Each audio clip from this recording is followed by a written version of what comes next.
What's up everybody, welcome to Money Management channel. My name is Andrei and today I'm gonna be doing an update on MMTLP and FINRA saga. I got the cash in the bag, stadium packed, born a rock star in this life, gonna live it up. And in today's video I will show you the latest news directly related to our story. On top of that, I will show you how our case can help to solve the much bigger problem of entire market and how we can do it together. And before we dive deep into all of this, I have to say that all of my viewers, only 1/10 of them are hitting the like button on each and every my video. But guys, if you think the information is useful for you and you save a lot of time while watching my videos, just hit the like button. Let's take a look how many of you are watching carefully and can not only consume the information but also give something back. So hit the like button. And let's start with this tweet. We are on John Burda's official Twitter account and he reposted that tweet that was made by RareDD on September 17th. And RareDD wrote, "The rules are important because Gary Gensler attempted to give the impression that FINRA follows their own rules. Clearly, by the SEC's limited oversight, there is nobody making sure that they do. These are the rules I believe FINRA has broken for MMTLP." And he refers to his own tweet that he wrote on September the 12th. And this tweet is following. "The SEC is supposed to make sure that FINRA is following their own rules. Well, once FINRA failed to follow their Rule 6419, it led to them breaking Rule 2020 and Rule 11892. And I have to say that RareDD made a lot of researches regarding this issue, and he proves his words in his due diligence. And I covered his tweet that he made on September the 9th, just on my yesterday's video, where he showed the pure violation of Rule 6419, and 3 out of 5 bullet points wasn't right, and this was the violation of this rule. On top of that, let me show you another tweet that he posted just 4 hours ago, and he wrote, "We know Goldman Sachs is a clearing broker for GTS securities. So, seeing this graph posted by Malone Wealth in conjunction with GTS's 2022 derivative activity, nothing comes as a surprise." And let me show you this picture. So, as you can see, it is derivatives positions of the 5 largest US banks. And it is Wells Fargo, Bank of America, Citibank, Goldman Sachs, and JP Morgan and Chase.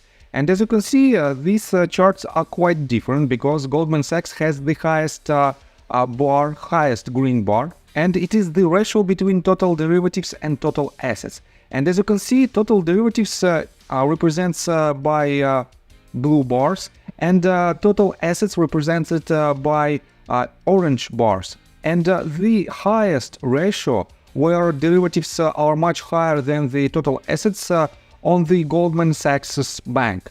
And this shows how potentially they cover something behind the scenes, because we know that naked shorting and illegal activity shows that they don't have any real assets behind the position. And the real assets definitely in our case is securities. In our case, in our particular MMTLP case, it is the shares of Next Bridge Hydrocarbons. And let me show you that in general, we have this problem much bigger than you might think. So, let me quote you this tweet. That third slide is from a 2020 comment letter where Ari Rubinstein of GTS Securities requested fewer 15C 211 restrictions to make it easier to list more derivatives, including preferred shares like MMTLP using the piggyback exemption. And let me show you this third slide.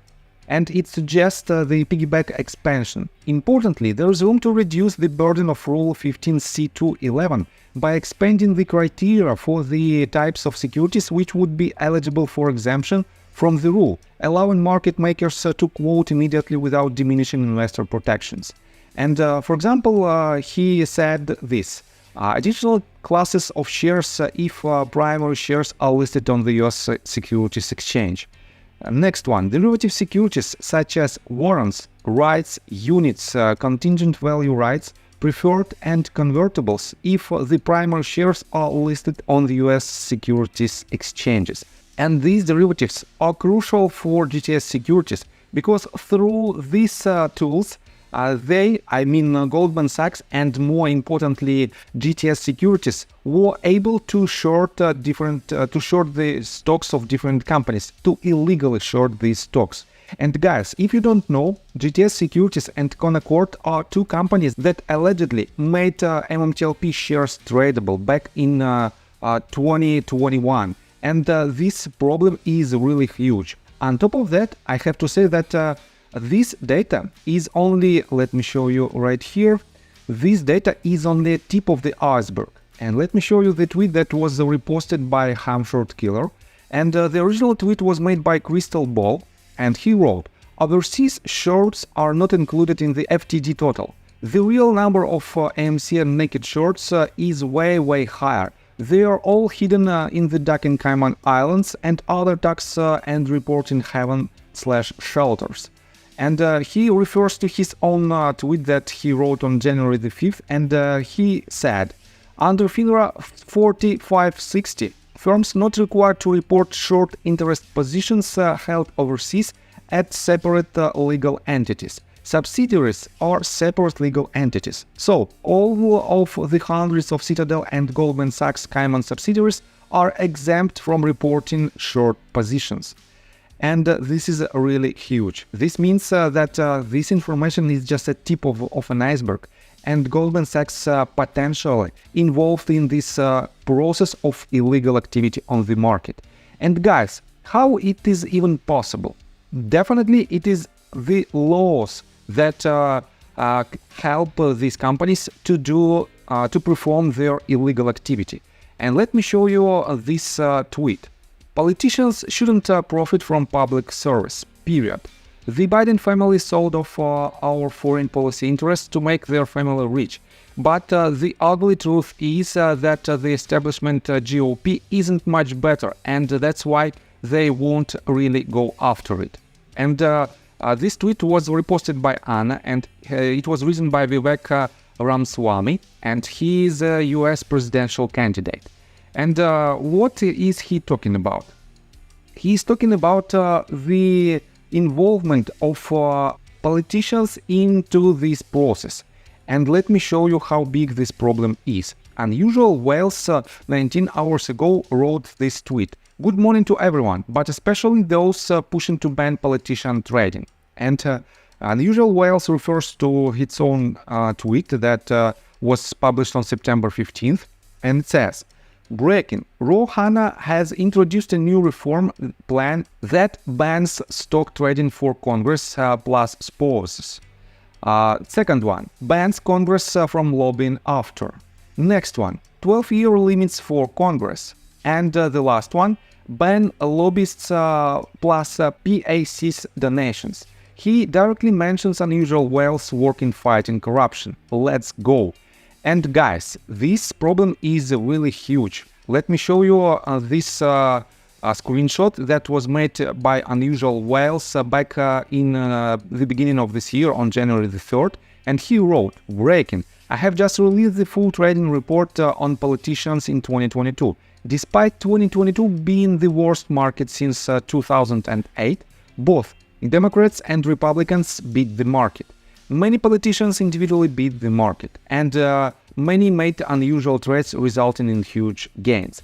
And here is this screenshot, and as you can see, two people from Congress, Patrick Fallon and Debbie Schultz, made more than 50% during the 2022, and the SPY index made negative 18.2%.